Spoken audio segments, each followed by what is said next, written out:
zaprezentujemy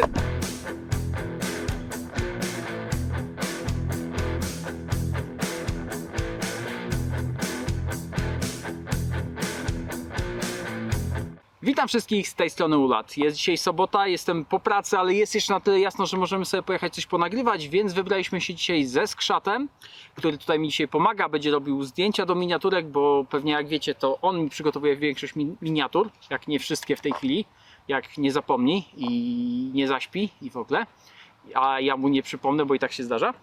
I dzisiaj nagrywamy sobie troszkę filmów, a dokładniej dwa, i obydwa te filmy będą związane z Minecraftem, ale nie obydwa 100%. Na początek lecimy z pierwszym i będzie to film o tych pięknych cudach, które tutaj mamy, czyli produktach typowo minecraftowych, i to się nazywa Amplifier.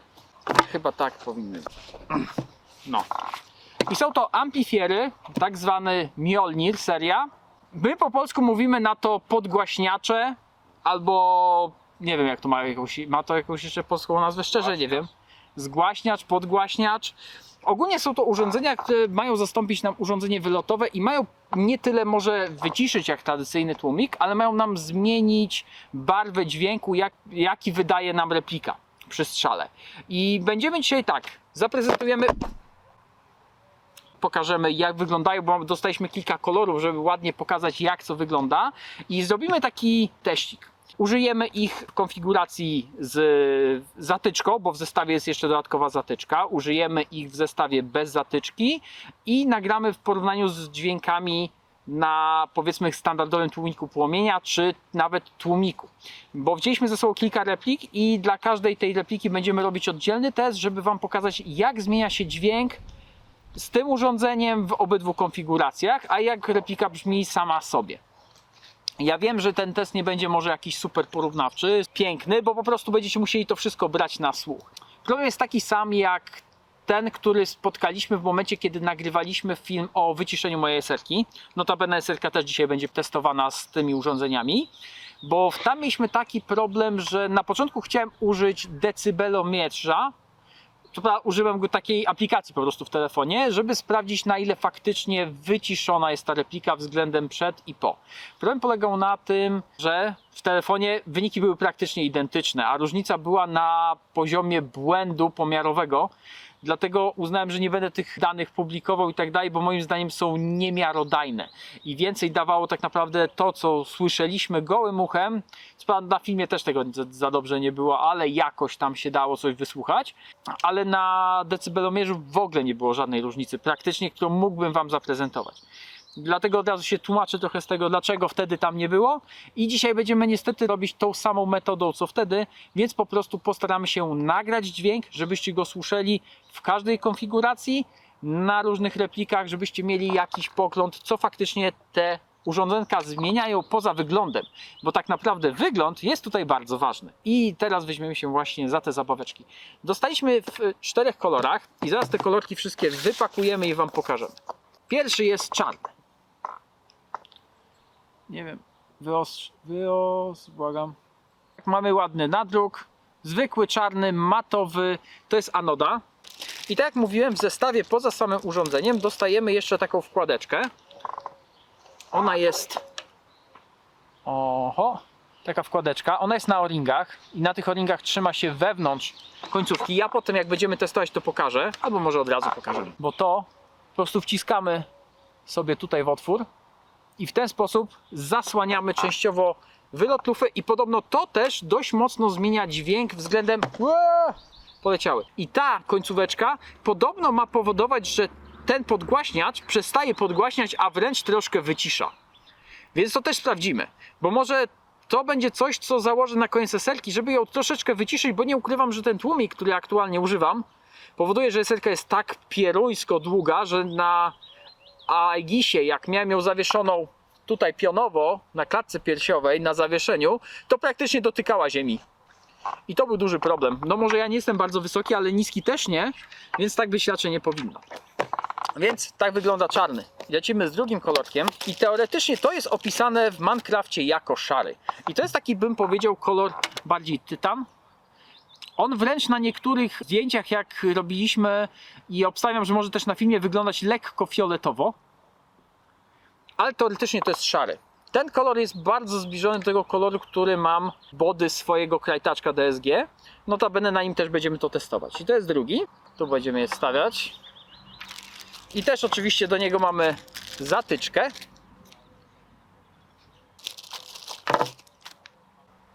Powiem wam szczerze, jak się tą zatyczkę już wciśnie, to wyjąć ją to troszkę ciężko. Mamy fioletowy. I to jest kolorek taki bardzo żywy, bardzo fajny. Ten pojedzie dla skrzata. Dostanie go skrzat w prezencie. Za pomoc przy nagrywaniu. Skrzat się cieszy. Będzie pasował do jego DSG, które też jest fioletowo-białe. Potem wam je pokażemy, mam nadzieję. Bo na nim też będziemy robić testy. I ostatni zielony. Jako że dla zielonego, już wam pokazuję go, nie mam na razie pomysłu, co z nim zrobię, bo ten czarny prawdopodobnie będę chciał używać w eserce, jeżeli faktycznie będzie się ładnie sprawował. Ten pójdzie do mojego DSG, ten pójdzie do skrzata za pomoc, a z tym zobaczymy, co zrobimy. Bo może zrobimy go jakiś konkursik i będzie do wygrania, bo tak naprawdę nie potrzebuję go, a ktoś na pewno by się ucieszył. Tu będzie zielony, bardzo ładny, więc jako taki bonusik dla kogoś, czemu nie? A u mnie po prostu by leżał i się kurzył, a tak może znajdzie nowego właściciela. I mamy tak naprawdę 4 kolory. Jest dostępny jeszcze czerwony kolor. Niestety nie było go dostępnego w Minecrafcie, wszystkie im zeszły, więc mamy te 4 kolorki. I teraz tak, jeszcze zanim przejdziemy do testów, bo to one będą tak naprawdę najważniejsze, to powiemy coś o samej konstrukcji. Wykonane jest to oczywiście z aluminium. Mamy 14 mm gwint lewoskrętny, nie prawoskrętny, więc powiedzmy standardowy używany w ASG, ale na przykład repliki GP, przynajmniej te starsze modele, nie wiem jak aktualne, miały gwint prawostronny i trzeba by do takiego czegoś wtedy używać adaptera. Ten kapselek jest też wykonany z aluminium, tak samo jak cały amplifier, czy podgłaśniacz, czy jak go tam zwał, plus ma 2 o-ringi. Żadna filozofia, bardzo proste rzeczy i tak naprawdę tyle. Prezentują się bardzo ładnie. I mam nadzieję, że będą też fajnie wyglądać na replikach i to zaraz wam pokażemy i będziemy testować, jak będzie z głośnością. Teraz robimy test dźwiękowy. Ja się cofnę, to tam około metra. Nie będę stawał tak daleko, jak stawałem w momencie, kiedy testowaliśmy dźwięk wyciszenia eserki, bo wtedy stałem za daleko, jak się później na nagraniach okazało i mikrofon po prostu tego za bardzo nie zebrał. Ja stanę od mikrofonu jakieś, no to będzie ile? 3 metry. Będę stał, czyli powiedzmy końcówka lufy będzie około 2 metrów od kamery, od mikrofonu, żebyś to było nie za głośne, ale też żeby było porządnie słyszalne. No, zakładam, że to będzie bardzo słyszalne z tymi podgłaśniaczami i zaczynamy od repliki skrzata, czyli DSG, któremu budowałem na bazie G&G Firehawk. Zrobiliśmy mu DSG i na razie on ma taki ten kaczydziób, to jest stokowy kaczydziób? Stokowy kaczydziób. To ma taki troszkę... No to speedsoftowa replika jest, panowie, nie? Zobaczmy, jak to będzie brzmiało. Oczywiście strzelamy z kulkami. Ten spust. Masakra. Speedsoft.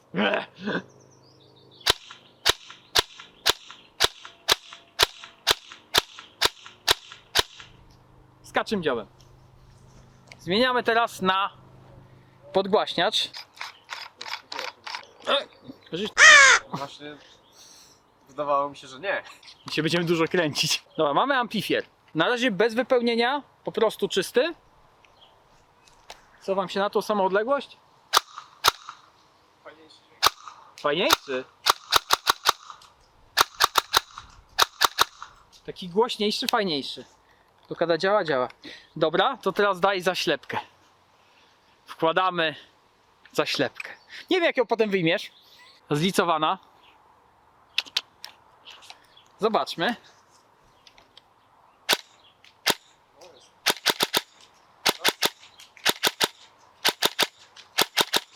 Fajnie brzmi. I po kulkach. No, kurde, powiem szczerze, fajnie. Bardzo fajne. Na środek jak dasz, to jest wtedy niby metaliczny dźwięk.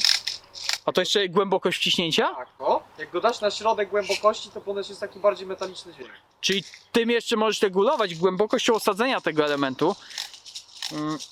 Ja to spróbuję wepchnąć głębiej. Teraz na pewno nie wyjmę. No, wepchnąłem jak najgłębiej, dałem radę bez użycia narzędzi, nie? Dobra, zobaczmy jak teraz brzmi.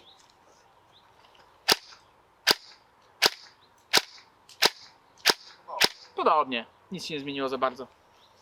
Dobra. To mamy DSG od skrzata przetestowane i bierzemy się teraz za kolejną replikę. Weźmiemy moje DSG. Czyli moje DSG, krajtaczek. Zobaczymy, jak to stuka. Zaczynamy od, tak samo jak wcześniej, z zwykłym tłumikiem płomienia krajtakowym.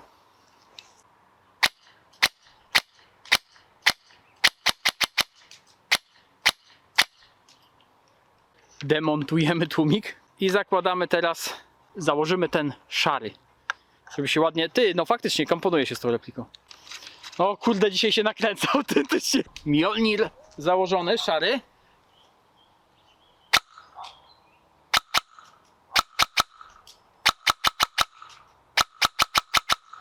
No powiem szczerze, dźwięk jest rewelacyjny. Podoba mi się ten dźwięk, jest świetny. Bądźmy szczerzy, to nie ma być ciche, nie? Dobra, włożymy końcówkę. Ja co prawda ją wepchnę tylko tak, żeby te o-ringi, tak, żeby to zlicować. Nie będę jej potem wpychał głębiej, bo jej potem nie wyjmę po prostu. I zobaczmy, jak to brzmi.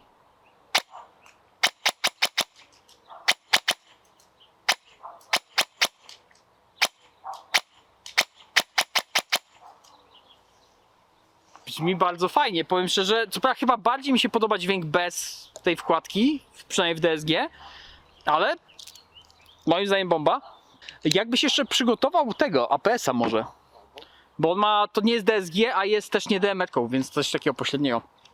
Dobra, czyli powiedzmy to mamy skończone i powiem szczerze, zostawiam to, ale wyjmę tą zatyczkę, to zostanie na tej replice, bo brzmi naprawdę super. Wyobrażasz się sobie w lesie, jak tak siedzisz sobie spokojnie i coś takiego ci zza pleców, takie DSG 30, ale na Egisie powiem wam szczerze, jak odpaliłem DSG w nocy, to tak troszkę się goście tam obsrali, coś mi się wydaje.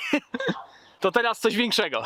Zaczniemy od tłumika płomienia, potem założymy tłumik dorosły, ten, który używam, ten długi, wielki. Daj, muszę stanąć.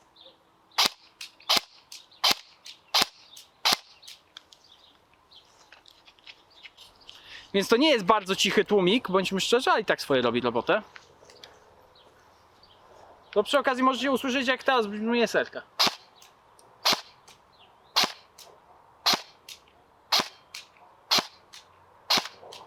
Jakby wtedy nie było słuchać. A teraz założyłem podgłaśniaczek. Takie małe rzeczy a cieszą. Oczywiście czarnej. 5 lat. No zobaczmy.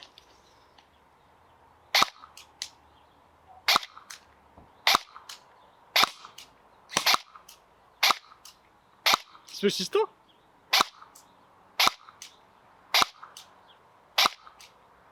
Taki pogłos ciekawy. Ktoś w lesie pomyśli, że dzieciom gdzieś, że... No taki, ale fajny dźwięk. No bądźmy szczerzy, jest głośniejszy od tłumika, nie? Ale brzmi fajnie, mi się podoba. No potem zaraz testujemy z kaczką SR-kę. Zresztą pewnie w sąsiednim województwie będzie wtedy słychać. Dobra, wkładamy zatyczkę. Stawiam, że to będzie docelowa wersja, jeżeli będę tego używał w SR-ce. Bo nie ukrywam, że z tłumikiem mam już trochę dość, bo jest długie strasznie.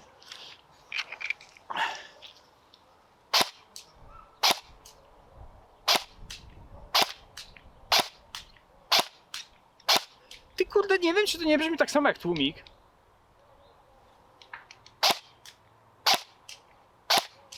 Może tak, może nie. Czekajcie, aż kurde sam muszę tłumik teraz założyć. Ty, no jest to samo. Nie, jest trochę ten, jest różnica. Jest różnica? No ale powiem wam szczerze, nie wiem, czy faktycznie się nie przysiądę, bo różnica jest tak mała, a w rozmiarze jest olbrzymia, więc ja jestem naprawdę zadowolony. Ale podoba mi się dźwięki, kurczę, bez tych wytłumiaczy. No, to była test SR-ki. Kaczka jeszcze. Dawaj jeszcze kaczkę, no masz rację. A teraz założymy kaczkę do SR. Czyli chyba najgłośniejsze, co można dać. Zabijemy dźwiękiem. Teraz będziemy zabijać dźwiękiem.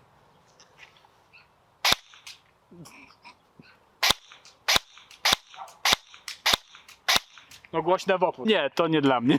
I lecimy z ostatnią repliką. To jest APS-ik z krzata. On teraz ma 1,5, 1,6 Joule chyba, tak? Tak. Jakoś tak. Był z nami na Egisie. Z krzatu go tam testował jako taką szturmówkę. Testujemy od razu z nakładką.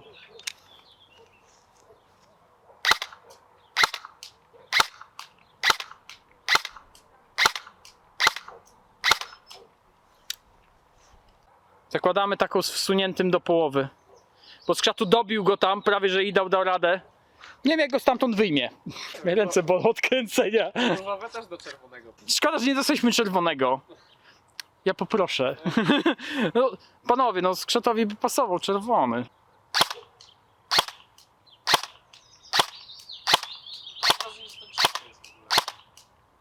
No bo tu masz wkładkę. Ale nawet bez wkładki dziwsze było niż pozostałe. Znaczy, mówisz ogólnie o APS-ie? No. No tak. No wiesz, jednak tu masz słabszą sprężynę i nie jest to DSG ze 150 czy 160, proszę cię, no. A w weselce masz, ja mam wstawioną 140. Posłuchaliście jak to brzmi. Z końcówką, bez końcówki, z wkładką, bez wkładki. Pokazałem chyba wszystkie możliwe konfiguracje.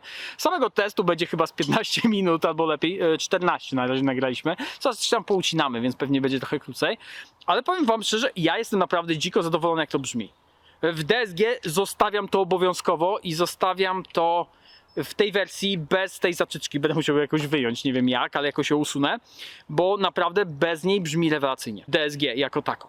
Co prawda jedyna wada, temu by się przydał jeszcze tracer.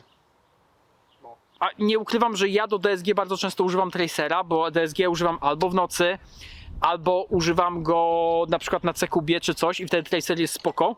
Więc jakby w tym był tracer, nie żebym coś sugerował, nie? To byłoby w ogóle super. No ale nie ma, niestety, więc to będę używał po prostu w lesie na naszych zwykłych niedzielnych strzelaniach jako ten straszak na wszystkich. Mam nadzieję, że to się fajnie sprawdzi. A weselce nie wiem, czy nie zostawię właśnie w takiej konfiguracji z tym wsuniętym kapselkiem, bo różnica między tą końcówką z kapslem, powiedzmy kapselem, zatyczką, nie wiem jak to nazwać, a tłumikiem w dźwięku moim zdaniem jest bardzo mała. Jeszcze potem zobaczę nagranie, jak to będzie brzmiało faktycznie, kiedy to nagramy, jak będę to obrabiał, bo to może coś tam jeszcze, powiedzmy, dać mi jakieś odczucia, bo bądźmy szczerzy, to był dźwięk, który ja słyszałem stojąc przy replice. Skrzatu mówił, że jest różnica, ale nie duża. Bo Skrzatu był ode mnie 5 metrów i był tak jakby przed lufą mimo wszystko. Więc ten dźwięk roznosił się troszkę inaczej. Więc muszę jeszcze zobaczyć, potestuję, zobaczę te nagrania i zdecyduję, ale bardzo prawdopodobnie przesiądę się z tego wielkiego, ciężkiego, nieporęcznego tłumika na tą końcówkę, bo powiem szczerze, jest ładna, fajna i niewiele głośniejsza. Po prostu. Czyli sporo zalet, mało wad. Tak naprawdę to chyba wszystko. I teraz tak. Na koniec, jak już wspominałem wcześniej, został nam jeden amplifier Mjolnir od Minecrafta. I co my z nim zrobimy? Zrobimy konkurs. Co prawda, teraz nie wiem jaki to będzie konkurs, muszę ustalić, chyba z patronami pogadam, żeby mi jakiś pomysł podrzucili. Zrobimy jakiś konkurs i pewnie najlepszy komentarz pod filmem czy coś dostanie taki Mjolnir. Po prostu tego zielonego Mjolnira, którego mam po prostu nadwyżkowego, żeby też ktoś mógł się tym pocieszyć. No bo co ja, zupy na nim nie nagotuję, bądźmy szczerzy, żeby leżał w szufladzie. Lepiej niech ktoś z was się nim pocieszy. Więc to będzie opcja. I teraz po tym filmie, za chwileczkę będziecie mieli nagranego pewnie mnie już może z domu czy coś, czy w jakichś innych warunkach, bo pewnie będę to dogrywał dopiero później, gdzie będziemy właśnie ustalać, jaki to będzie konkurs. Krótko i na temat. A na tą chwilę to wszystko. Dziękuję bardzo za oglądanie i do zobaczenia ponownie i obstawiam, że zapraszam do komentarzy, żeby wziąć udział w konkursie. Wiem, że trochę na szybko, może troszkę w gorszych warunkach, trochę gorszej jakości to teraz nagrywam, ale mam nadzieję, że uda mi się to jakoś obrobić, ale zależało mi na tym, żeby nagrać to szybko, gdyż podjąłem decyzję co do konkursu, bo to pewnie rzecz, która was po prostu interesuje, bądźmy szczerzy i chciałbym o niej kilka słów powiedzieć i dodać do tego filmu, a film muszę obrobić w miarę szybko, bo on musi jeszcze pójść do tłumaczenia, bo chciałbym, żeby były w nim też napisy, jako że jest to film o Minecrafcie, który mimo wszystko większość rzeczy sprzedaje za granicę, więc chciałbym, żeby ten filmik pojawił się z napisami możliwie szybko, więc po prostu nagrywamy szybko, konkretnie, więc przechodzimy do sprawy konkursu. Co do konkursu, to pierwsza podstawowa rzecz. Ja, jak wiecie, od jakiegoś czasu mam firmę. Prowadzę firmę, która m.in. zajmuje się serwisem replik. Dodatkowo pracuję jeszcze na etacie w sklepie, powiedzmy na etacie, bo to trochę inaczej wygląda, jak masz już własną firmę, takie B2B. Ale tak czy inaczej, prowadzę firmę airsoftową i w ramach tej firmy również chciałbym budować repliki takie full customowe. Zawsze marzyłem o takich replikach, żeby robić sobie takie repliki, takie naprawdę swoje, prywatne repliki full custom. Takie moje. Niedługo będę budował taką replikę, którą faktycznie będę budował od zera. Nie będzie to na bazie żadnej repliki. Co jest dla mnie osobiście bardzo ważne, bo marzyłem, żeby zrobić sobie taką replikę już od bardzo, bardzo dawna. I niedługo, między innymi właśnie dzięki Minecraftowi, będę miał możliwość zbudowania repliki od zera. Bo wreszcie jest body, które mnie interesuje jako po prostu body, korpus, a nie replika jakiejś marki, z której wydobędę body.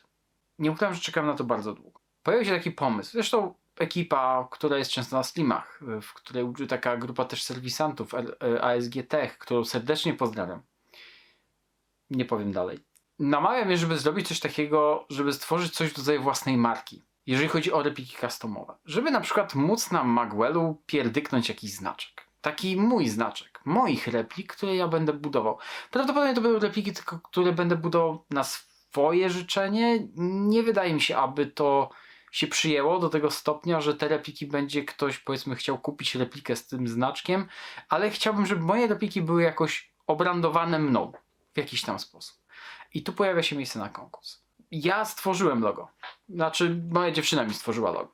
Zresztą tu je zaraz wam wyświetlę. Ale no, jest to dość takie proste logo i powiedzmy trochę, jak to ktoś ostatnio powiedział, januszowe.